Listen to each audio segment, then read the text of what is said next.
Hacía una fría y lluviosa noche de invierno cuando una mujer llamó a la policía para denunciar la desaparición de su marido. El hombre era un corredor de maratón que había salido para entrenar, pero que nunca volvió. Las pruebas forenses revelaron que donde quiera que fuera ese hombre, siempre había problemas.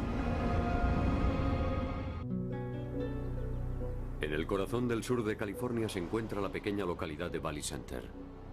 Está a 1 hora en coche de San Diego y es una comunidad tranquila y agradable rodeada de colinas y cultivos. El paisaje rural les gustaba mucho a Jane y Robert Dorotic, que llevaban casi 30 años casados. La pareja vivía en un rancho de caballos de 7 hectáreas llamado Carisma Faros. Para Jane, los caballos eran toda su vida. Ella sentía pasión por los caballos. Era su gran afición. Bob prefería la vida al aire libre, salir de acampada. Su mayor afición era el deporte y era corredor de maratón. Lo que más le gustaba era ir de acampada con su familia, sobre todo con sus hijos. Iban a hacer senderismo al monte McKinley o de excursión al Gran Cañón de Colorado y pasar la noche allí. La pareja tenía 3 hijos mayores, 2 chicos y una chica, Claire, que seguía viviendo con sus padres. Claire era corredora de maratón y una amazona experimentada. La noche de un domingo de febrero de 2002, Jane Dorotic llamó al sheriff para denunciar que su marido había desaparecido.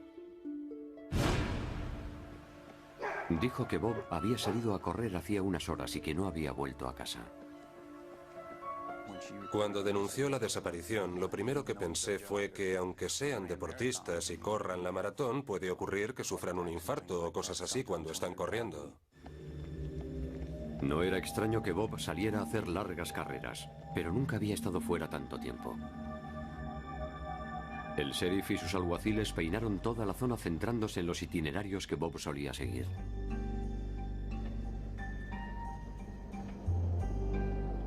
La búsqueda terminó a las 4:30 de la mañana siguiente, con el hallazgo de un cuerpo. Vi que había algo a mi izquierda en los arbustos que parecía ser un cuerpo. Paré el coche, dejé el foco apuntando a la zona y cogí la linterna para llegar hasta allí y encontré el cuerpo. Vi que tenía heridas en la cabeza y una cuerda atada al cuello. Lo primero que pensé al ver los traumatismos que presentaba fue que era un homicidio. La ausencia de sangre en la zona revelaba que las heridas de Bob se las había producido en otro lugar. Encontramos huellas de neumáticos en el barro, 2 tipos de huellas, y encontramos huellas de pisadas, pero que no podíamos aprovechar porque eran como agujeros profundos entre el barro y las hojas que había en el suelo. Habían arrastrado el cuerpo por el barro desde la zona de las huellas de neumáticos hasta el cuerpo. Y había una pista que indicaba que Bob no había estado corriendo aquel día. Tenía las zapatillas muy limpias. No tenía barro, ni salpicaduras, ni manchas de agua en las zapatillas. Y lo que nos habían dicho era que había salido a correr el día anterior, que también había sido muy lluvioso. Encontraron un mechón de pelo de Dorotic debajo de la camisa sobre su pecho, lo que sugería que podían haberle vestido después de su muerte. Y había otro indicio de que alguna otra persona le había vestido. Tenía los cordones atados a un lado de la zapatilla. El nudo no estaba en el centro de la lengüeta, como cuando uno mismo se ata los cordones. El nudo quedaba a un lado. Quien se hubiera deshecho del cadáver había dejado una montaña de pruebas forenses. Los investigadores sabían que si el asesino había sido tan descuidado en la escena del crimen, también lo habría sido en otros lugares.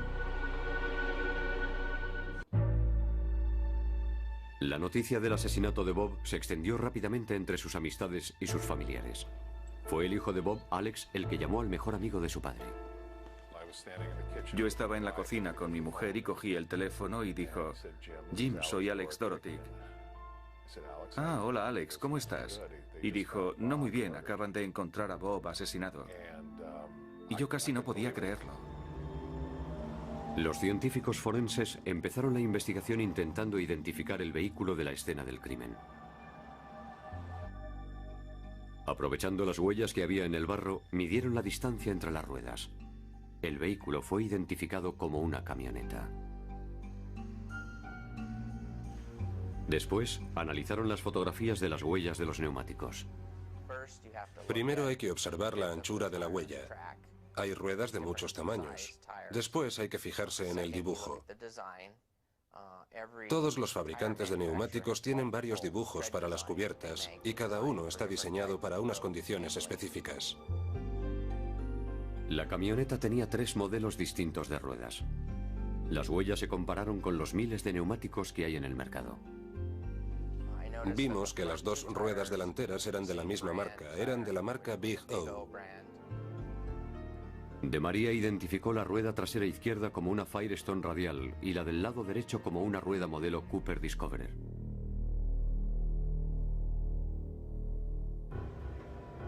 Durante la autopsia, el médico forense determinó que Dorothy había muerto debido a un fuerte traumatismo cráneoencefálico producido por alguna clase de martillo. También había indicios de que había sido estrangulado. En su estómago todavía estaba la cena sin digerir que Bob había tomado la noche del sábado, lo que significaba que había muerto el mismo sábado. Jane dijo que Bob había salido de casa el sábado por la tarde.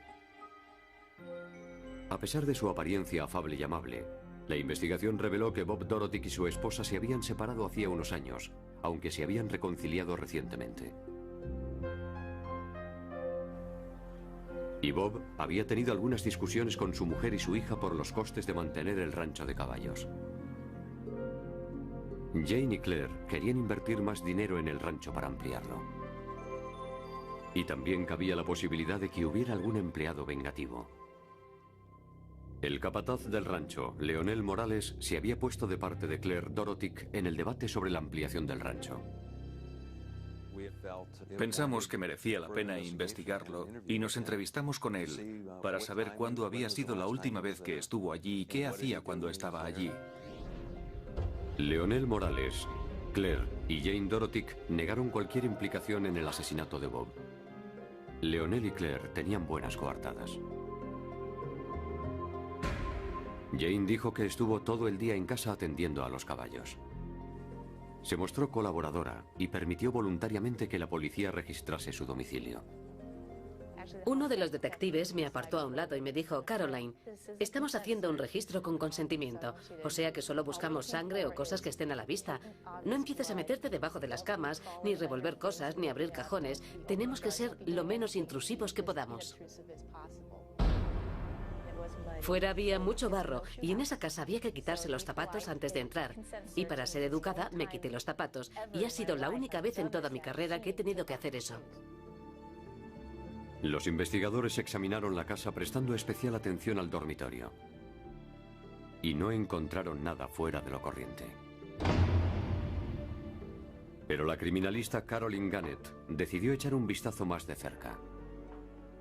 Y fue con sus pies descalzos con lo que hizo el descubrimiento. Pisé sobre una de las esquinas del dormitorio y noté enseguida que la moqueta estaba húmeda. Solo llevaba las medias puestas y noté que había humedad en el suelo.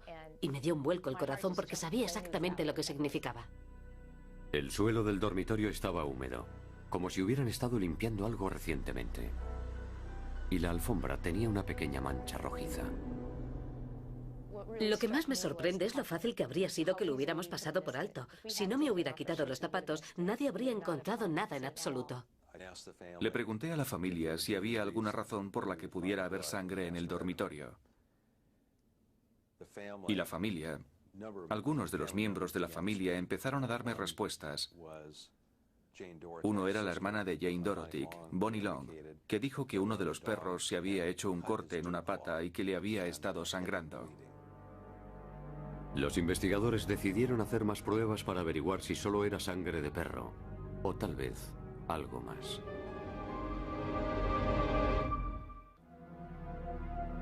Al poco tiempo del asesinato de Bob Dorothy, de 55 años, los investigadores contaban con abundantes pruebas forenses y sospechosos. En el dormitorio de la casa de los Dorothy, los investigadores encontraron rastros de sangre en el suelo que había sido limpiado.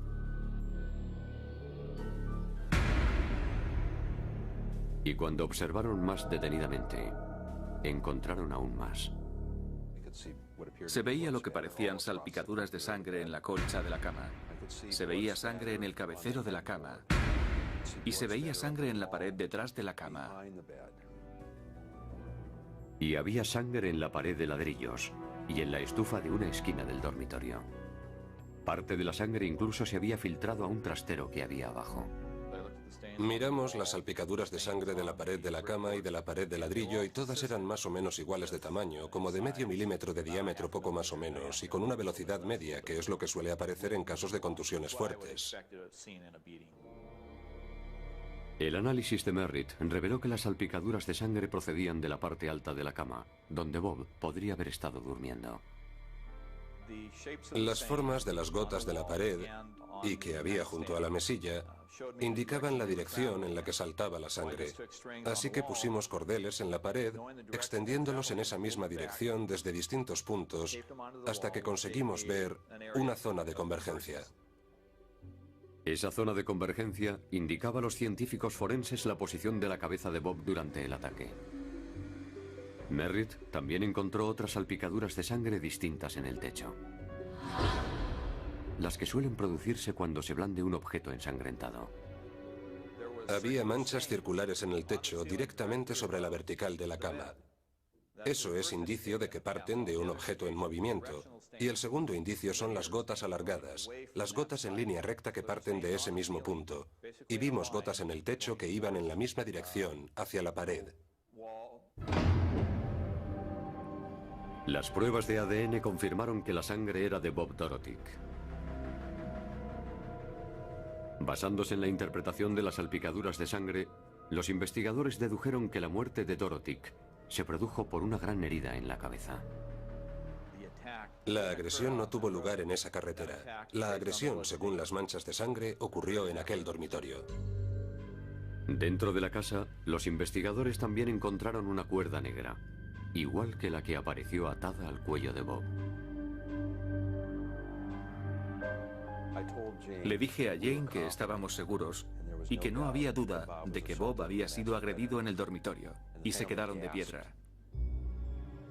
Pero los investigadores no encontraron sangre en ningún otro lugar de la casa. Lo que significaba que el asesino había llevado el cuerpo abajo y lo había sacado de la casa. La policía no consiguió encontrar el arma homicida, ni ropa manchada de sangre dentro de la casa, y tampoco había señales de que hubieran forzado la entrada. Un intruso nunca pierde el tiempo limpiando la escena del crimen.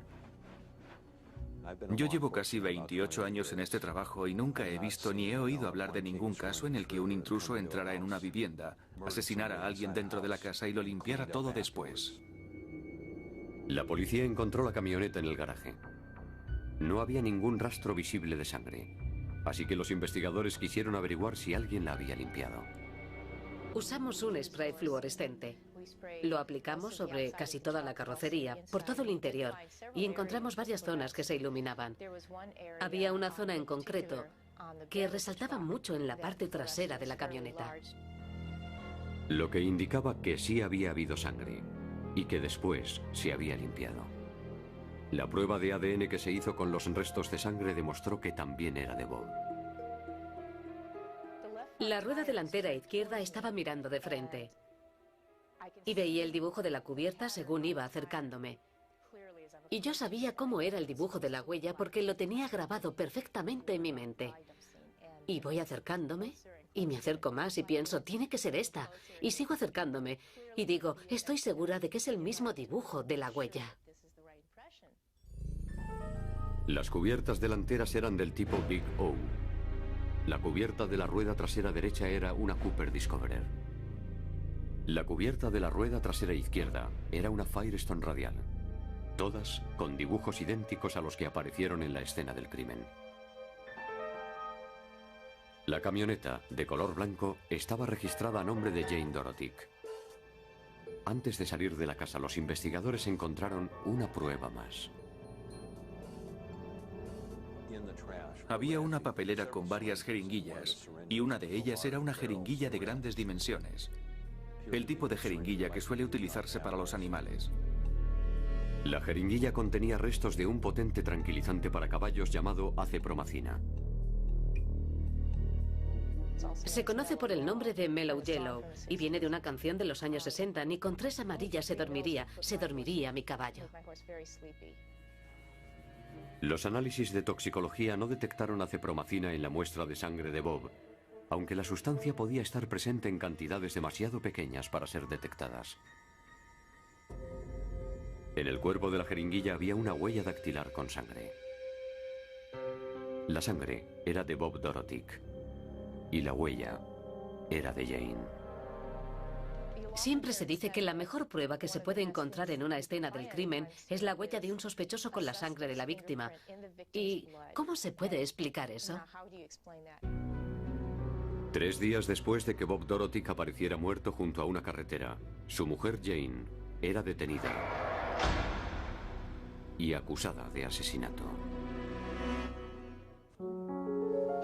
Señoría, solo quiero decir que soy inocente. Yo quería a mi marido y le sigo queriendo. En mayo de 2001, Jane Dorotic fue juzgada por el asesinato de su marido Robert. La acusación pensaba que Jane le había inyectado a Bob el tranquilizante para caballos mientras dormía la noche del sábado. Después le golpeó en la cabeza mientras estaba en la cama. Y otra vez en el suelo, junto a la estufa. Cuando Jane tiró la jeringuilla, dejó su huella con la sangre de Bob. Después de vestir el cadáver, cargó con él o lo arrastró abajo hasta su camioneta. Cuando dejó el cuerpo junto a la carretera, prácticamente estaba firmando el crimen con su nombre.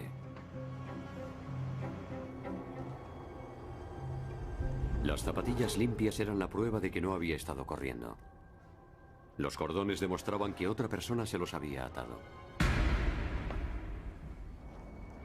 Y la sangre debajo de la camisa era la prueba de que le habían vestido después de su muerte.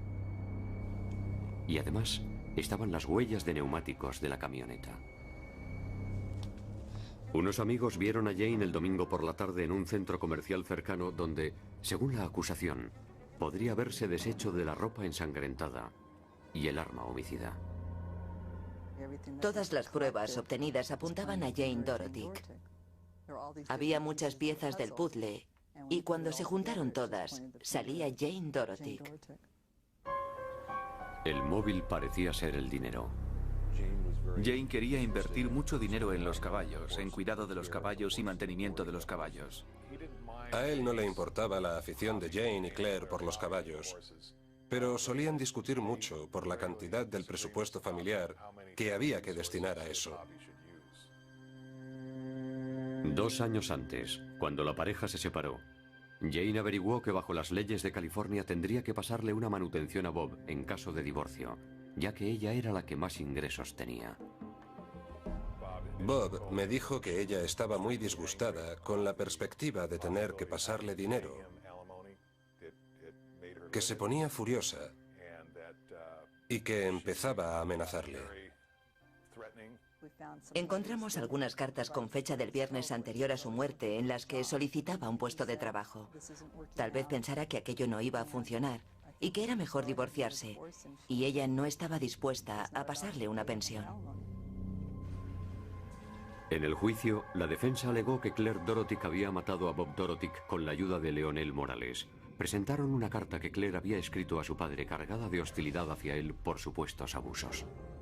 Tus años de traición, de falta de respeto y tus sucias amenazas no podré perdonarlas nunca. Ella vivía para complacer a su padre y tenía una gran cantidad de odio y resentimiento hacia él, todo acumulado a lo largo de muchos años. La defensa también alegó que Leonel Morales apoyaba la postura de Claire. Lo que sugerían era que como él trabajaba para Claire Dorotic y ella tenía problemas con su padre, él estaba dispuesto a hacer lo que fuera por Claire. Pero para la policía, ambos tenían 2 sólidas coartadas. Estamos seguros de que Claire había salido de la ciudad el fin de semana y que Jane era la única que estaba en casa y la única sospechosa. Claire, ¿sabe por qué intenta acusarla a su madre ahora? Claire Dorotic y Leonel Morales se acogieron a la quinta enmienda para evitar autoinculparse y no testificaron.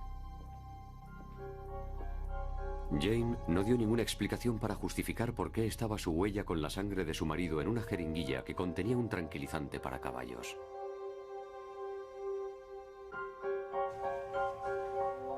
Al cabo de 3 días de deliberaciones, el jurado comunicó su veredicto. Declaramos a la acusada Jane Marguerite Dorotic culpable de asesinato en primer grado. Era muy triste, pero me sentía satisfecho de que se hubiera hecho justicia. A mí me arrebató a uno de mis mejores amigos y a todos los muchos amigos que tenía, y es como si nos los hubiera robado a todos. Jane Dorotic fue sentenciada a una condena de 25 años en prisión. No había ninguna duda sobre el decisivo papel que había jugado la ciencia forense en el caso de Jane Dorotic. Las pruebas dejaron claro que no había salido a correr, como ella dijo. Las pruebas dejaron claro que le habían atado los cordones y le habían vestido después de haberle producido la muerte. Y lo que dicen los científicos forenses siempre es la verdad. Cuando se encuentra un cadáver en un caso de homicidio, los muertos pueden contar toda la historia.